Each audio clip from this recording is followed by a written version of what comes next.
Today on the Broadway Shuffle, we are joined by former All-American baseball player Eric Gutierrez from Texas Tech. Eric sits down with us to tell about his time going to multiple College World Series. He shares what the transition was like going from player to coach and what we can look forward to from the 2025 baseball team. We hope you enjoy our interview with Eric. And if you do, please like this video and subscribe to our channel as it greatly helps us grow. And we look forward to giving you much more content throughout the year. Wreck 'em.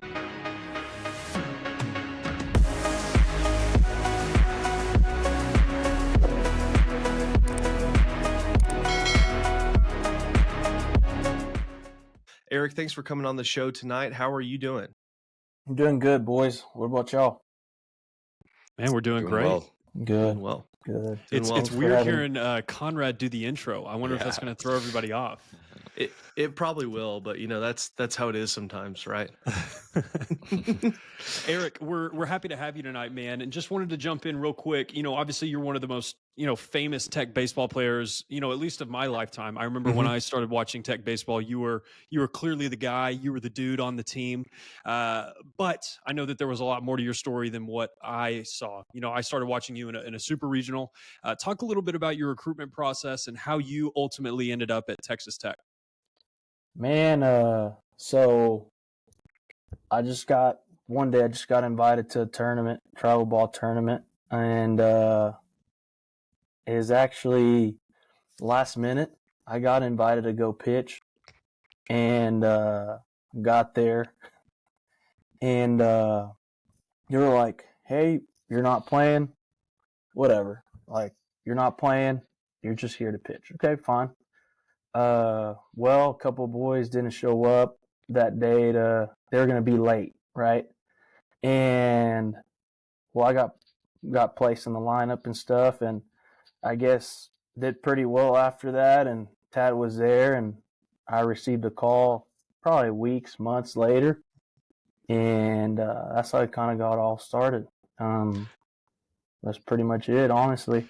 Man, okay, so I'm always interested to hear what it's like behind the scenes. Tadlock is so not necessarily reserved, but he's a kind of a country boy and very just very reserved. It seems like what was it like getting recruited from him? Was it hey Eric, we'd love to have you as a Red Raider, come on down, or what was that like? Man, I'll be honest with you, 100% honest. And whenever we had that conversation. He introduced himself and who he was, and we talked a little bit, and probably about the second phone call, I did my research, right? My dad did his research a little bit, but it was more honestly just, his message was, hey man, like, we're going to win.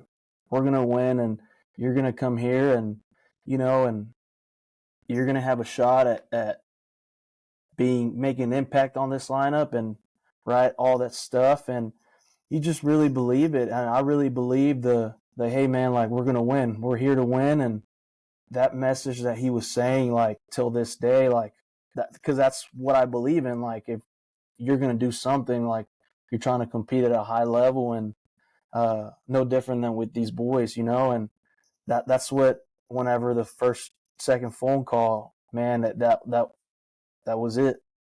Man, that's awesome. So It was simple. The message was simple, but what he had behind it, I really believed in it. And I mean, he means it. Whenever he says something, he really means it. That's awesome. Yeah, you mentioned he said you were going to win. You were on 2 College World Series teams in college. Did either of those trips stick out to you as your favorite? And if so, what made that one special? That's a tough one, because like, if you got some of my boys listening to this, the 16 boys or the 14, it's kind of the same crew, a little bit of the same, right? And but it's just tough. It's tough because you're talking about don't want to say a young team in 14, and then a team that's been to Omaha once, right? Kind of knew the way on how to get there, right? For the 16 team, and knew how to get there. Knew older guys, right? I'm gonna go with the 14 team, just because, man, it kind of set kind of like the map or the road on how, how we're going to compete day to day and how to get to Omaha kind of. Yeah. Nice. Man, I remember that game. The opponent escapes me, but the incredible outfield catch to kind of seal. Not necessarily, it didn't end the game, or it did end the game. I forget what was the outfielder's name, the center Devin fielder that caught Conley. that ball. Yes, I Devin mean that was an Conley. unbelievable play. That was, still in my mind one of the best plays in Tech baseball history. I mean that was unreal player. Talk a little bit about him as a teammate. What was he like? And what was the locker room, the dugout? I mean, what was it like after that happened? Man, when that play happened, I remember I was playing first, and off the top of my head, when that hits, you turn around and it's going to be guys are going to come in, right? Mhm. And I kind of have an idea of like, oh shoot, it's going to be a hit. Got to get to your spot, right? Mhm. Well, as soon as I go and turn, man, you see the guys both. You see Steven Smith and you see Devin Conley, and you're like, oh shoot, right? Well, I don't know, but man, like you're talking about some range, right? And Yep. he dove last minute and caught that ball probably a few inches off the ground. It was pretty impressive. Yep. So it was kind of fun. As a teammate, man, he was a good dude. Funny guy, very high energy guy. He got along with everyone. Really good dude. Give us a Conley story, man. Give us something funny he did throughout that year. Man, I don't have many, honestly, or I don't want to tell any, Yeah, that's Not probably for the these real airwaves. answer. Yes, just what happens in the locker room stays in the locker room. Unless you're on the Broadway Shuffle, right? Come on. Yeah, no, he was a good teammate and high energy guy. High energy, a lot of high energy, and it was pretty good, pretty cool. Awesome. Yeah, Eric, and hopefully y'all can hear me okay. My Wi-Fi is a little bad on my end, so I apologize ahead of time. But you see this in the MLB a lot, just guys having a ton of fun in the bullpen and the dugout. And baseball, it's a little shorter season. A lot, goes on, especially once you get a Big 12 play. But how much fun was it just playing college baseball? Like, obviously you just love the game. You're still involved coaching, but talk a little about just how much fun you guys had. Obviously, getting to multiple College World Series is a big deal, but it seems like y'all had a really collective unit during that time as well. Yeah, I think it was lots of fun. It was lots of fun looking back, and whenever I run into Steven Smith or Orlando Garcia, we FaceTime Michael Davis, like all those guys, and you have a special bond with those guys, and it's pretty fun. The preparation, the in and out stuff, like the end goal, yeah, it's fun, but the preparation of the day to day, all that stuff is fun because a lot of stuff happens there, every day, the practice, and you have a lot of time with your teammates and stuff, and it's pretty fun, man. You create some special memories.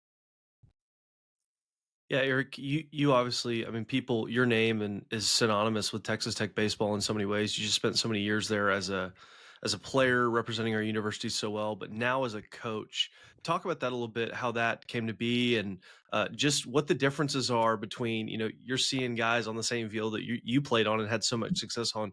What are the biggest differences? What are the things that maybe you miss the most while coaching, but also some of the things that you really enjoy being on that side of it now, helping the next generation win games and represent Texas Tech so well? Man, I think always wanted to do this, after baseball career, whenever it was, 40 years from now, whatever it was, right? I always liked this. And I think as a player, what I miss, I don't think, I think I did everything I could, right?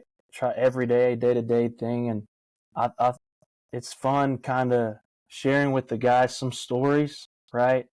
But at the same time, knowing that like those guys, you were once in their shoes, and you know what they want to do ultimately, which some of them it could be a big leaguer, right? Playing the MLB or whatever it is, but you know that you're somehow somehow you're making an impact, and you got to come to the field ready to go. You got to be there for them, because there was people there for me. So you have to know that you got to be there through the good and through the bad, and that's what makes it fun, Yeah. Have you ever had any? I mean, I'm sure having been a player, now being a coach, and coaching at Texas Tech where you played, those guys obviously know who you are, know that you played on those super successful teams. Has that have people approached you in kind of a way of like, hey, tell me what it was like back then, tell me some things that you guys did back then that made you so successful? Has that been an interesting part of the coaching relationship with these guys now on the team? Yes, absolutely. There's here and there they'll give me they'll make fun of me at times for little things, or they'll come and ask questions about whatever, right? But they'll ask some questions about, hey, just how was it? Well, tell me some stories, and you get to tell them some stories, and they find that there's some similarity there, some similarity or how they prepare or whatever it is, and it's good to share some stories because, I mean, you'll have time with a kid and stuff and you're getting ready, but sit down a little bit and joke around and tell some stories with them. They find a little bit of similarity there, and I don't know. It's I think it's pretty cool. Eric, here's the question that everybody's dying to know. If you had an extra year of eligibility right now, you think you could crack the lineup this year? I would hope so. I would hope so. That'd be fun, huh? Yeah. Be like, hey, do I have an extra year too? You probably do Yeah, now that'd be with awesome. with the I new know, rules. right? Yeah.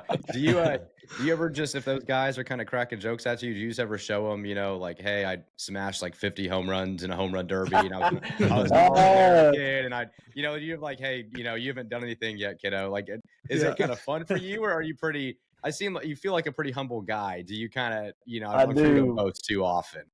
No, and that's why they give me, they let me have it at times because I won't say much. Now, there's times I'll give it back, but it's just healthy, It's nothing that, so no, they get after it though. They do. How fun was that home run derby for you? I know you finished runner up, but that you broke the record. Yeah. Yeah. It was fun. It was I think the coolest part was my dad throwing to me, I think it was pretty cool. Now doing all that stuff, and it was fun, man. It was packed. It was packed there in Omaha, and balls were flying out of the stadium. It was pretty cool. So Eric, you shared something with us, before we started recording. You shared how fun and special that relationship with your dad was. Talk about, you've got a kiddo now. Tell him how you're raising the kiddo up to be the next Red Raider great. Yeah, well, we'll take it step by step, but I think so. We wake up every morning in the morning, and he's asking to watch Texas Tech baseball highlights. This is a 1-year-old. He's a 1-year-old, 1.5, 1.5, 1.5. Okay. And man, like it's pretty impressive because like he'll see a double T and he'll say "Go Tech," "Go Tech," or he'll say "Raider Power." It's not clear, right? But you understand what he's saying, and it's pretty impressive how he picks up like, "Hey, baseball," Texas Tech. It's pretty cool. That's awesome. Yeah. Yeah, that's good to hear, man. I hope my kid one day wants to watch Tech highlights whenever he's one. Yeah. So how disappointed were you in that 2020 season getting canceled? I know I can't remember the exact record we had, but I know a lot of people say that was probably the best Tech team that we've had in the last decade or so. So how bad was that to see that season get canceled and y'all not have a shot at the title? It's crazy. It's crazy. From a standpoint of like we had some dudes, we had dudes on the team, but if you think about it, we had dudes the year before and the year after too. You know what I'm saying? I think a little bit of that is said because the season didn't happen, but it was a stacked team. You had Jace Young, you had Drew Baker, I believe. You had is it Cole Still at first base, maybe catching too. Dylan Carter, you had Beater, McMillan, Bonin, Yeah. Brian Klein. I'm missing a couple guys. Some of the starting pitchers were really good. I remember Right. that was, some of the best arms we had. Right. You had a good bullpen too. So, man, it was good. It was good. It was crazy because we were coming back. We came back from Biloxi, I believe. We just got done with playing Mississippi State. Man. And it was crazy. At first, it was kind of you didn't know what was going on, And then I remember West Virginia was on their way or was about to get on a plane, and they had to turn around or something like that. They were on the bus going to the airport, and they had to turn around. So, man, it's crazy. I mean, you do wonder, but I mean, you kind of just wonder and get after it, Yeah. Yeah. So, I don't want to talk about, back-to-back, maybe disappointing things, but I know last season didn't necessarily meet the expectations that you guys had set for the program. Talk a little bit about last year, not necessarily a season recap, but, what you saw, maybe what kind of went wrong, and then kind of your overall thoughts on last season. man, it's just I think it's a little mix of everything. You know what I'm saying? It's just kind of what happened. If you guys remember what happened in 2015, we didn't make a regional. Yeah. Right. What Yeah. happened? What happened after? You went to the World Series. We kind of went. We kind of did. We had probably one of the best runs that any team had in the country. Mm-hmm. So man, it's just.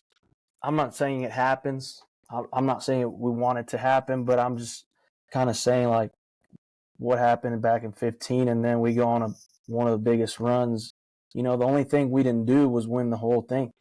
Mm-hmm. You know, so I think from a perspective of what can you do different and all that kind of stuff, you make adjustments and little things like that, minor tweaks, but you kind of put your head down and show up to work and get after it day in and day out. So that's pretty much, there's no magic trick or, Sure. so it's just kind of put your head down and get after it. It's a great answer. Yeah, it's great that you mentioned that because it's sports is such a volatile thing year to year, right? 1 year you can have the best year ever, win the championship, make a deep run, whether it's in football, basketball, baseball, whatever it is, and then the next year you don't have it for whatever reason or things don't break your way. Kind of thinking about last year and now transitioning to this year, the 2025 season. What are your expectations for this year's team? What are your thoughts? Anything that the baseball fans that are eager for the season to get started should know about the 2025 team before we get going? Man, it's kind of coming from me. It's a little tough to say because I'm more of a hey, let's do it and then talk about it. I just believe in that rather than sitting here and telling you, hey, man, I'm looking forward to this, this, and this. But man, I can say this: it's gonna be a fun team to watch. It's you got some dudes on the mound, you got some guys that can really run, really, really run, and you got a couple guys returning right on the hitter side and on the pitching side. So it's gonna be fun, man. It's gonna be fun, and that's all I can say. I've always been kind of, hey, let's focus on the process and then put your head up and okay, rather than talk about it and do all this deal and then don't work at it. You know what I'm saying? So I think it's going to be fun. It's going to be very competitive, and man, we're going to tee it up against whoever, whenever. Yep. Is there anyone, Eric, on this team and on the squad this year that's flying a bit under the radar that you're really excited about? Anyone the fan base might not really have a good idea of yet that you think could make a big impact? Man, I think there's a couple guys. From man, I don't want anyone to get mad if I forget or I don't mention. But I can tell you there's going to be I'm not going to say anyone specific. I could say one. I mean, there's a kid named Tyler Boudreaux, Boudreaux, and man, I think he's going to be good. You know what I mean? So on the mound. So it's going to be pretty good. I don't want to, because if you leave someone out and then it's like, hey, why didn't you? Yeah. So, Yeah, man, that's I also think, assuming they listen to us, man. yeah. So they listen to everything. So, Yeah, that's no, true. I'll tell you this. There's a couple new faces, right? There's a couple new faces on the mound, and there's a couple new faces on the position standpoint. And I'm telling you this, I think it's going to be electric on the mound. It will. There's a bunch of arms, and on the field there's a lot of versatility. You know what I'm saying? So it's going to be fun to watch. Yeah, and I'm not trying to boost your ego again. I know it sounds like I'm doing that, but being such an accolade player, like being an All-American, playing in College World Series, when you're seeing 18, 19-year-old kids like you were, can you tell like when, oh, this guy might has an it factor? Because you obviously had that, right? I mean, you don't just win Big 12 Player of the Year and have all this if you don't have that. Do you see that in people? Is that like a trait that you notice early on, or does that develop over time in some of these college kids? Yeah, I think it's a little bit of both. I think though it develops over time. You know what I'm saying? Mhm. Yeah. Just maybe the maturity of a kid. I think just from from speaking right from my experience, I think it was more on like every year you kind of learn something new, and just learn from the message that, for example, at the time that Coach Tadlock would say, and just kind of embrace that situation. So I think there is a little bit of having everyone calls it the it factor, right? Mhm. But I think it's just kind of embracing the situation you get put in. That's all it is. And so I think over time the maturity and all that kind of stuff for a guy. Yeah, I want to go back, if you're being, humble in a lot of your responses, but I want to talk about some of your best plays as a Red Raider. What sticks out to you? If you had to pick one, your little 1-year-old only gets to see one highlight of you. Which play are you going to show him? What's the one that you look back on most fondly? Man, what would you think?